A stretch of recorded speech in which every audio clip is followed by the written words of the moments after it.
16 महाजनपदों में प्रथम मगध। हमने आपको बताया था कल, और सारे महाजनपदों की हमने राजधानियाँ और राज्य के नाम भी आपको बताए थे, राजधानियाँ और जनपदों महाजनपदों के नाम। तो इन सभी महाजनपदों में सबसे ज़्यादा शक्तिशाली या प्रथम था तो मगध था। किसी भी व्यक्ति के, किसी भी राज्य के प्रथम होने के कारण क्या होते हैं आप लोग भली भांति जानते होंगे। सबसे पहले कारण होता है उसका रिच होना, संपन्न होना। संपन्नता कितने प्रकार की होती है? मानसिक संपन्नता हो, शारीरिक संपन्नता हो, धन संबंधी यानी आर्थिक संपन्नता हो, पर्यावरण संबंधी संपन्नता हो। जहां ये सारी संपन्नताएं होती हैं वही तो प्रथम होता है। यदि आपको अपनी परीक्षा में प्रथम स्थान लेके आना है तो आपके अंदर भी क्या होना चाहिए? संपन्नता होना चाहिए, तभी आप संपन्न हो पाओगे। आज हमारे देश में, भारत में गंगा यमुना के मैदान सबसे ज़्यादा उपजाऊ मैदान माने गए और धनी भी हैं। इसका कारण है गंगा और यमुना के जो मैदान हैं, यहाँ गंगा यमुना के द्वारा लाई गई मिट्टी से एक नए मैदान का निर्माण करना है, और ये मिट्टी बहुत उपजाऊ होती है, उर्वरा शक्ति अधिक होती है। तो अन्य राज्यों की या अन्य जगह की तुलना में इस क्षेत्र में उपज अधिक होती है। जब उपज अधिक होगी तो वहाँ के लोग संपन्न हो जाएंगे, धनवान हो जाएंगे। सारे उद्योग, सारी फैक्ट्रियाँ, सारी इंडस्ट्रीज उसी क्षेत्र में केंद्रित है। इसका कारण वहाँ समतल मैदान होना और गंगा यमुना के उपजाऊ मैदान, सिंचाई के साधन, जल की उपलब्धता, ये सब हैं। इसके बाद फिर हमने वहाँ पर रेलवे लाइन बिछाई, हमने सड़कें बनाई, हमने एयरपोर्ट बनाए, ये सब चीज़ें हमने की। लेकिन सबसे पहले तो प्रकृति ने वहाँ हमें उपजाऊ मैदान दिया, इसलिए वहाँ पर ये सारी चीज़ें केंद्रित हो पाई। अब यहाँ सवाल उठता है मगध का। मगध प्रथम क्यों था? इसके आधुनिक इतिहासकारों ने कई कारण बताए हैं मगध के प्रथम होने के। कुछ इतिहासकार कहते हैं कि यहाँ की भूमि उपजाऊ थी। जब भूमि उपजाऊ थी यहाँ की, तो यहाँ अधिक उपज होती होगी। उस उपज के एवज में वो सरकार को या राज्य को या महाजनपद के प्रमुखों को अधिक से अधिक कर या टैक्स दे पाते होंगे, जिससे राज्य धनी बना, संपन्न बना, राज्य के पास अधिक आमदनी हुई। दूसरा इसका कारण क्या है? मगध, जिसको हम आधुनिक बिहार कह सकते हैं। आज जो बिहार है वो मगध था। आज जो पटना है वो उसकी राजधानी थी। राजगृह, राजगीर, राजगाह, राजा का घर इत्यादि नामों से हम इसको जान सकते हैं, जहाँ इसकी राजधानी थी मगध की। तो मगध आधुनिक बिहार, और बिहार से एक हिस्सा अभी कुछ दिन पहले अलग हो गया है, करीब 22 वर्ष पहले। इसका नाम है झारखंड। वहाँ पर लोहे की खदानें हैं, लौह अयस्क पाया जाता है। बिहार या झारखंड में लौह अयस्क पाया जाता है, और ये बिहार और झारखंड मिलके ही पहले मगध का निर्माण करते थे। तो इतिहासकारों का ये भी कहना है कि वहाँ लोहे की खदानें थीं, जिससे अच्छे अच्छे उपकरण, अच्छे औजार, अच्छे हथियार बन जाते थे, इसलिए मगध प्रथम था। तो मगध के अन्य महाजनपदों में प्रथम होने के दो कारण सामने आ गए। एक तो वहाँ उपजाऊ भूमि होना, दूसरा लोहे की खदानें होना। इस कारण से मगध को महाजनपदों में प्रथम जनपद माना गया है। एक और तीसरा कारण इतिहासकार बताते हैं कि गंगा और गंगा की सहायक नदियों के कारण मगध में आवागमन सरल था, यातायात सरल था, इजी ट्रांसपोर्टेशन था। वहाँ पर गंगा और गंगा की सहायक नदियों के द्वारा, नौकायन द्वारा वस्तुएं इधर से उधर पहुँच जाती थी। वहाँ सड़क बनाने की ज़रूरत नहीं थी। उस समय वाहन हुआ नहीं करते थे, तो नौका से ही यातायात हो जाता था। इस कारण जहाँ ज़्यादा यातायात होगा, जहाँ आवागमन के ज़्यादा साधन होंगे, सरलता होगी, उस क्षेत्र का विकास होना सरल होता है, निश्चित होता है। तो कुछ इतिहासकार गंगा और गंगा की सहायक नदियों के द्वारा जो आवागमन होता था उसको भी मानते हैं मगध का प्रथम होने का कारण। तो मगध के प्रथम होने के हमने 3 कारण बता दिए। पहला कारण उपजाऊ भूमि होना, गंगा यमुना के मैदान है। लौह और अयस्क की खदानें होना, जिससे कि लोहा प्राप्त होता था, जिससे नए नए उपकरण, नए नए औजार और हथियार बना लिए जाते थे। तीसरा कारण हमने बताया गंगा और गंगा की सहायक नदियों में यातायात का सरल होना, और इस यातायात के सरल होने से मगध महाजनपद अपने आप में प्रथम जनपद या शक्तिशाली जनपद कहलाई।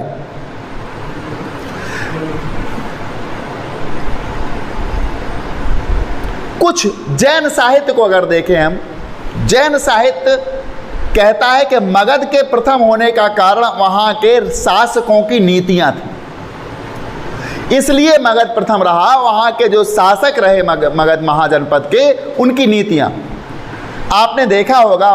मगध के शासकों में हम कुछ नाम गिना देते हैं। महापद्मनंद मगध के शासक थे। महापद्मनंद के बेटे का नाम था धनानंद, जो कि नापित थे। नंद वंश की इन्होंने स्थापना की थी और ये मगध के प्रथम शासक थे और बहुत अच्छी नीतियां थी महापद्मनंद की। महापद्मनंद के बाद उनके जो सुपुत्र वहां के शासक बने, उनकी हत्या करके, अपने पिता की हत्या करके वो स्वयं शासक बने और उनका नाम था धनानंद। धनानंद जब शासक बने तो यहाँ नंद वंश आगे बढ़ने लगा। इनकी भी नीतियाँ बहुत अच्छी थी, बहुत ज़्यादा कर वसूल करते थे। यहाँ मगध के साथ साथ, मगध तो अपने आप में था, इसकी 4 ब्रांचें और बन गई थी, इसके छोटे छोटे हिस्से और बन गए थे। 4 इसकी महाजनपद में 4 अलग अलग और इसके केंद्र बना दिए गए थे। इनमें से एक केंद्र था स्वर्णगिरी, ये कर्नाटक में आता है। स्वर्णगिरी वहाँ पर्वत है, वहाँ सोने की खदान थी, तो वहाँ से भी मगध शक्तिशाली बना, क्योंकि ये अपने आप में रिच या धनी बन गया था। इसके बाद अगले शासक होते हैं बिंबिसार, अजातशत्रु।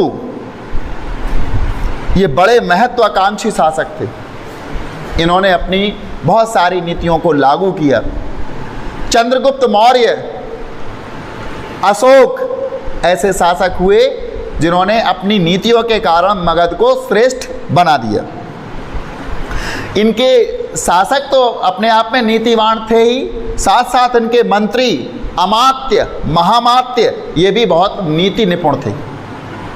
चंद्रगुप्त मौर्य के प्रधानमंत्री कौटिल्य, विष्णुगुप्त या चाणक्य के नाम से हम इतिहास में जिन्हें जानते हैं, वो थे। तो उनकी नीतियां, जिन्होंने अर्थशास्त्र नामक ग्रंथ की रचना की, कौटिल्य ने अर्थशास्त्र नामक ग्रंथ की रचना की है, और यह चंद्रगुप्त मौर्य के गुरु भी थे और मगध के प्रधानमंत्री भी थे। तो इन सब नीतियों को कुछ जैन ग्रंथ ये मानते हैं कि वहाँ के जो शासक थे, उनकी नीतियों के कारण ही मगध प्रथम बन पाया। मगध की राजधानी की यदि बात की जाए तो प्रारंभ में राजगाह है, इसको आधुनिक बिहार के राजगीर का प्राकृत नाम मानते। राजगीर अभी बिहार में है, उस बिहार का जो राजगीर है उसको राजगाह कहते थे, और इसका शाब्दिक अर्थ होता है राजा का घर। इसका शाब्दिक अर्थ होता है राजा का घर। यही मगध की राजधानी था। राजगीर या राजगाह मगध की राजधानी था। यह रोचक बात है कि इस शब्द का अर्थ है राजाओं का घर, और ये पहाड़ियों से घिरा हुआ था। राजगाह कैसे घिरा हुआ था? पहाड़ियों से घिरा हुआ था। पहाड़ियों पर दीवार बनाई जाती थी, पहाड़ियों से घिरा गया था राजगाह को। पहाड़ियों के बीच बसा राजगाह एक किलेबंद शहर था, यानी पहाड़ियां किले की तरह काम करती थी, और बीच में राजगाह था। बाद में 4वीं शताब्दी ईसा पूर्व पाटलिपुत्र पाटलिपुत्र, इसको आधुनिक समय में पटना कहा जाने लगा है, इसका नाम था पाटलिपुत्र। पाटलिपुत्र को मगध की राजधानी बनाया गया, जिसकी गंगा के रास्ते आवागमन के मार्ग पर महत्वपूर्ण अवस्थिति थी। पाटलिपुत्र ऐसी जगह पर अवस्थित था, पटना ऐसी जगह पर अवस्थित है जो गंगा के रास्ते वहाँ आवागमन सरल हो जाता था। ये इन सब कारणों से मगध को प्रथम जनपद कहा गया। 16 महाजनपदों में प्रथम मगध, इसके यही कारण है मगध के प्रथम होने के कि पहला कारण एक बार हम रिवाइज करा देते हैं। पहला कारण उपजाऊ भूमि होना, दूसरा कारण लोहा और अयस्क की खाने या खदानें होना, आसानी से उपलब्धता होना, जिससे औजार, हथियार और उपकरण आसानी से बन जाते थे। भूमि उपजाऊ होने से क्या था, राज्य को अधिक से अधिक कर मिलता था, संपन्नता थी। तीसरा कारण गंगा और उसकी सहायक नदियों के द्वारा आवागमन सरल होना। चौथा कारण जैन ग्रंथों में बताया गया है कि वहाँ के जो राजा थे, शासक थे, इनकी नीतियाँ ये मगध के प्रथम होने का या शक्तिशाली होने के कारण है। अब हम यहाँ बात करते हैं एक आरंभिक साम्राज्य। आरंभिक साम्राज्य में मगध के साम्राज्य की यदि बात की जाए तो आरंभिक साम्राज्य मगध में मौर्य साम्राज्य का उदय हुआ था। सबसे पहले नंदवंश था। नंदवंश का समूल नाश चंद्रगुप्त मौर्य ने किया, और समूल नाश का मतलब है कि उसका कुछ भी नहीं बचने दिया था उन्होंने। और इसके बाद एक नए वंश की स्थापना हो जाती है, मौर्य वंश। मौर्य वंश के बारे में बहुत सारी किंवदंतियाँ, बहुत सारे भ्रम, बहुत सारी कहावतें भी हैं, लेकिन यहाँ हम आज आपको स्पष्ट कर देंगे कि ये मौर्य कहाँ से आए थे, कैसे थे। तो मगध के विकास के साथ साथ मौर्य साम्राज्य का उदय हुआ। मौर्य साम्राज्य के संस्थापक चंद्रगुप्त मौर्य लगभग 321 ईसा पूर्व, लगभग 321 ईसा पूर्व का शासन पश्चिमोत्तर में अफगानिस्तान, वहाँ तक फैला था। ये पश्चिमोत्तर में अफगानिस्तान, बलूचिस्तान तक फैला था। उनके पौत्र चंद्रगुप्त मौर्य के पौत्र, पौत्र का मतलब पोते थे उनके, अशोक। चंद्रगुप्त मौर्य के पौत्र अशोक ने जिन्हें आरंभिक भारत का सर्वप्रथम या सर्वप्रसिद्ध शासक बना दिया। ये आरंभिक भारत के सर्वप्रसिद्ध शासक थे क्योंकि इन्होंने उड़ीसा में कलिंग पर विजय प्राप्त की थी। कलिंग पर विजय प्राप्त किसने की थी? अशोक ने की थी। और ये चंद्रगुप्त मौर्य के पौत्र थे। मौर्य वंश के बारे में जानकारी हम अगर प्राप्त करें तो कैसे हमें प्राप्त होती है? मौर्य साम्राज्य के इतिहास की रचना के लिए इतिहासकारों ने विभिन्न प्रकार के स्रोतों का उपयोग किया है। मौर्य साम्राज्य के इतिहास के बारे में इतिहासकारों ने विभिन्न प्रकार के स्रोतों का सहारा लिया है। इनमें पुरातात्विक प्रमाण भी शामिल है। पुरातात्विक जो प्रमाण थे उनको भी शामिल किया गया। यानी मौर्य साम्राज्य कैसे आया अस्तित्व में, इसका नाम मौर्य क्यों पड़ा और ये कैसे आया। विशेषतया मूर्ति कला से भी हमको मौर्य साम्राज्य के बारे में जानकारी मिली है। मौर्यकालीन इतिहास के पुनर्निर्माण हेतु समकालीन रचनाएं भी मूल्यवान सिद्ध हुई हैं। यानी उस समय की जो रचनाएं थी वो भी मौर्य साम्राज्य के इतिहास का जो पुनर्निर्माण था, उसको इतिहास बनाना था मौर्य साम्राज्य का, उसमें उस समय की रचनाओं का भी बड़ा योगदान रहा है। जैसे चंद्रगुप्त मौर्य के दरबार में आए यूनानी राजदूत, चंद्रगुप्त मौर्य के दरबार में यूनान से एक राजदूत आए थे जिनका नाम आपको पता होगा, मेगास्थनीज।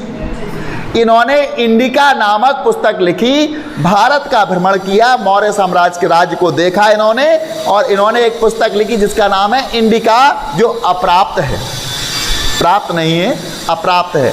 तो ये यूनानी राजदूत थे। नाम क्या था इनका? मेगास्थनीज। आज इसके कुछ अंश ही उपलब्ध हैं, यानी इंडिका के जो उन्होंने लिखा था उस समय उसके कुछ अंश हैं, शेष तो अप्राप्त हैं। एक और स्रोत मौर्य साम्राज्य की जानकारी का पहला स्रोत हो गया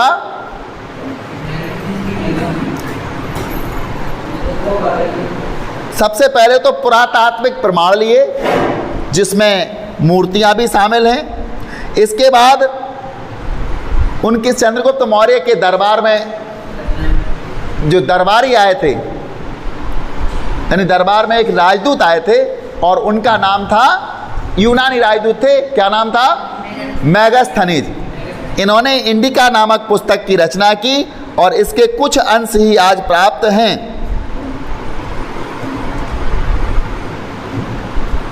इसके पश्चात हमें मौर्य साम्राज्य की जानकारी अर्थशास्त्र से मिलती है, जो कि चाणक्य, कौटिल्य या विष्णुगुप्त, इनके तीनों नाम उन्हीं के हैं, इनके द्वारा लिखा गया है।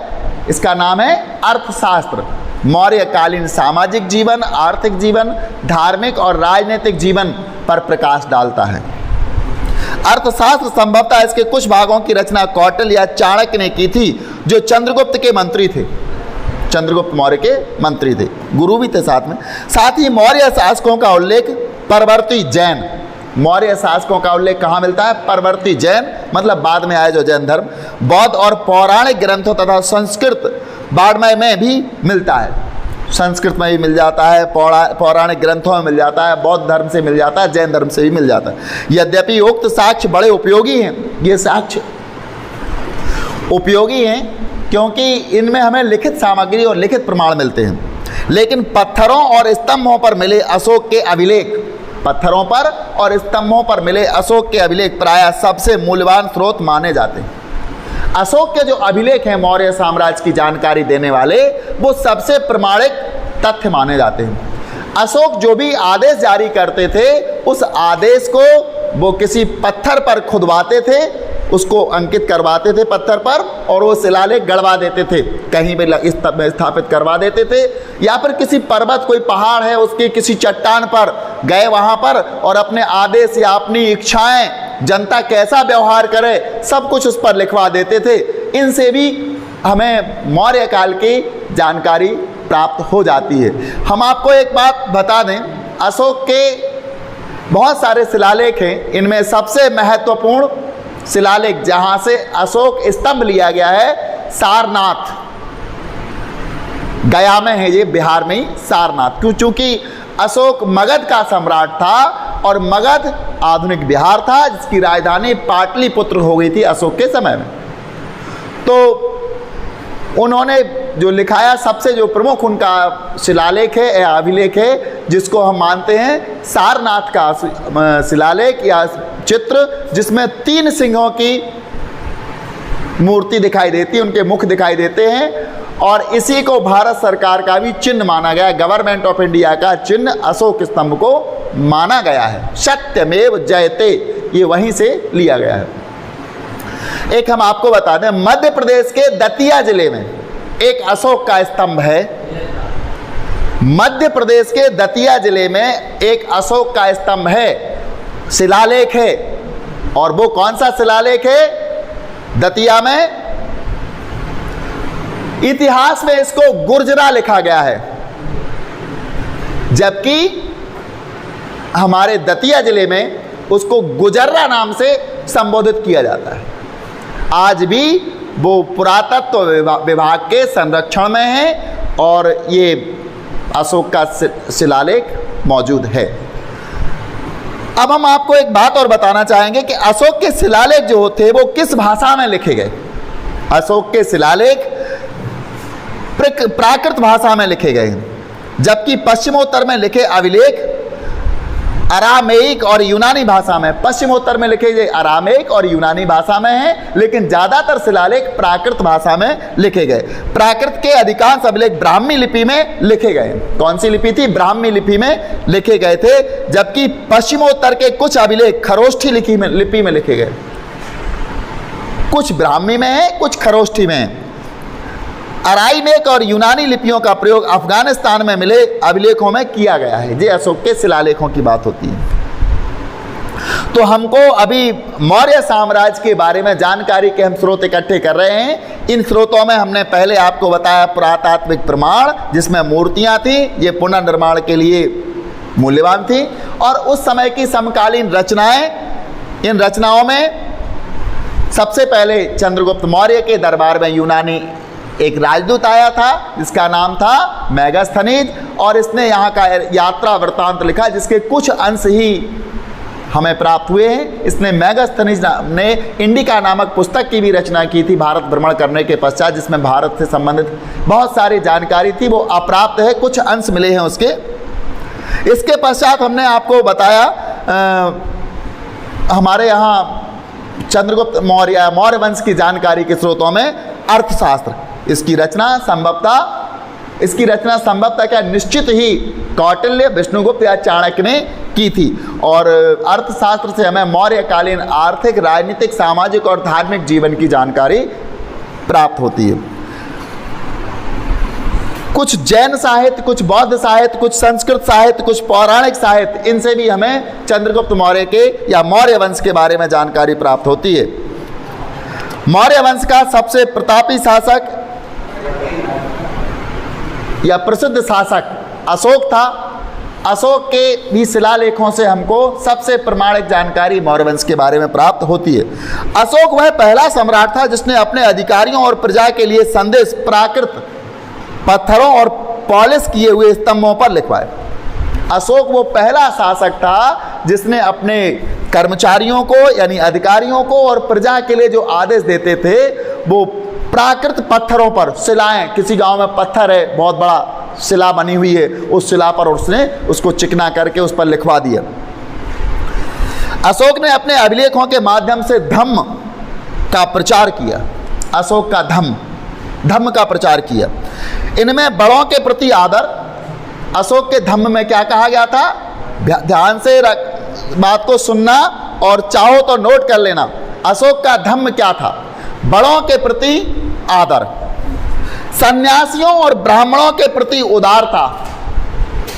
सन्यासियों जो सब कुछ त्याग चुके हैं, ब्राह्मणों, इनके प्रति उदारता, सेवकों और दासों के साथ उदार व्यवहार। सेवक और दास, आपके जो नौकर हैं, आपके जो दास हैं, आपकी सेवा करते हैं, इनके साथ हमको कैसा व्यवहार करना है, उदार व्यवहार करना है हमें। सेवकों और दासों के प्रति उदार व्यवहार, और दूसरों के धर्म को, परंपराओं का आदर में, दूसरों के धर्मों और परंपराओं का आदर शामिल है। अशोक के धर्म की कितनी बातें हो गई, बड़ों का आदर करना, सन्यासियों और ब्राह्मणों के साथ उदारता का व्यवहार करना, अपने सेवकों और दासों के साथ उदार व्यवहार करना, और दूसरे के धर्मों और परंपराओं का आदर करना, ये अशोक के धम्म की विशेषताएं थी। हमें इस बात का ध्यान रखना है, अशोक के धम्म की ये विशेषताएं थी। उसने इन बातों को शिलालेखों पर खुदवाकर जनता तक पहुंचाया था। ये अशोक का धम्म था। प्रश्न आता है अशोक का धम्म क्या था, अशोक के धम्म की विशेषताएं क्या थी? तो ये 4 ही विशेषताएं थी। एक बार क्या रिपीट करें? और पहली थी बड़ों के प्रति आदर, दूसरी सन्यासियों और ब्राह्मणों के प्रति उदारता, तीसरी सेवकों और दासों के साथ उदार व्यवहार। कई लोग होते हैं ना, नौकर होते हैं, उनके सेवक होते हैं, कैसे ही बोल देते हैं, हट तू क्या कर रहा है, मतलब उनसे तमीज से बात नहीं करते हैं, अच्छे से बात नहीं करते हैं, सोचते हैं ये खरीदे हुए लोग हैं हमारे। अरे आखिर एक बार वो भी तो इंसान है, मानव है, और हमें ये नहीं भूलना चाहिए कि हम मानव हैं और मानवता हमारे अंदर जिंदा है, तभी तक हम मानव हैं। जिस दिन हमारे अंदर की मानवता समाप्त हो जाएगी उस दिन हम भी मानव नहीं रहेंगे। तो यदि हमको मानव बनना है तो अपने अंदर मानवता को जिंदा रखना होगा। दूसरे धर्मों और परंपराओं का भी हमें आदर करना चाहिए।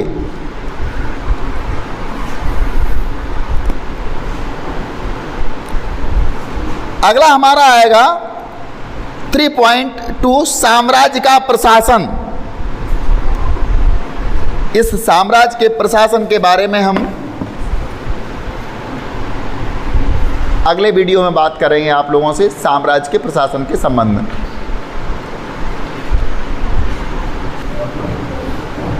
अशोक के अभिलेखों के यदि बारे में हम बात करते हैं तो अशोक के अभिलेख कहाँ कहाँ हैं और कैसे कैसे हैं। अशोक के अभिलेखों को 3 भागों में बांटा गया है।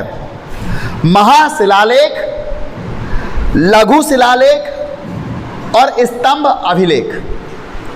अशोक के जो अभिलेख हैं वो 3 भागों में हैं, महाशिलालेख, लघु शिलालेख और स्तंभ अभिलेख। ये 3 अशोक के अभिलेख हैं, 3 प्रकार के। अब हम बात करते हैं महाशिलालेख कहाँ कहाँ हैं, लघु शिलालेख कहाँ हैं और स्तंभ अभिलेख कहाँ हैं। सबसे पहले महाशिलालेख की बात करें तो मानसेहरा, सहबाजगढ़ी और तक्षशिला। मानसेहरा, सहबाजगढ़ी ये 2 महाशिलालेख हैं। कंदहार,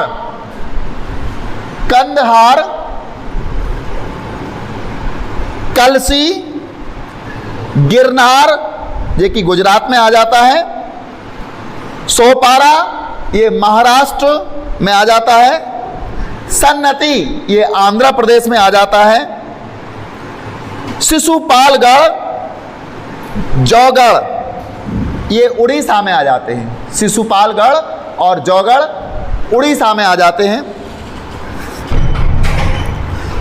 ये जो हमने आपको बताए ये थे महाशिलालेख। अब हम बात करते हैं लघु शिलालेखों की। लघु शिलालेख कौन से हैं? तो इस लघु शिलालेखों को अगर देखें तो बहपुर सबसे पहले लघु शिलालेख मिलता है भारत में। बहपुर में ये मध्य और उत्तर भारत में पाया जाता है। इसके बाद आता है निगाली सागर। निगाली सागर ये हिमालय पर पड़ जाता है। रुम्मिनदेई, रामपुरवा ये सब उत्तर में आ जाते हैं, हिमालय पर हैं। लौरिया नंदनगढ़ ये भी उत्तर में आ जाता है, पूरब की तरफ बढ़ गया अपन। लौरिया नंदनगढ़, लौरिया अरराज ये भी पूरब में आ जाता है। सारनाथ बिहार में है। सहसराम, अहरौरा, कौसाम्बी और इस मैप पर लिखा है गुजर। गुजर का समझ में आ गया होगा, ये हमारे यहाँ दतिया जिले में। भाब्रू, बैराट, सांची हम लघु शिलालेख और स्तंभ लेख दोनों ही बता रहे हैं आप लोगों को। मास्की, उदय गोलाम, राजल मंडगिरी, नित्तूर, ब्रह्मगिरी ये सब दक्षिण भारत में है। गाबी मठ, पालकी कुंड, जरतिग, रामेश्वर, सिद्धपुर ये सब उनके लघु शिलालेख और स्तंभ अभिलेख हैं। तो अशोक ने इतने स्तंभों का पूरे भारत में, यानी उत्तर भारत, अफगानिस्तान, बलूचिस्तान और यहाँ जम्मू कश्मीर, यहाँ तक कि हिमालय पर्वत पर उत्तर में, पूर्व में, दक्षिण में, पश्चिम में हर जगह उन्होंने अपने अभिलेख भेजे, शिलालेख लगवाए, लघु स्तंभ लगवाए। इन सब के कारण अशोक को ही महान सम्राट कहा जाता है। इन्होंने अपने विचार, अपने धम्म हर जगह फैलाया था।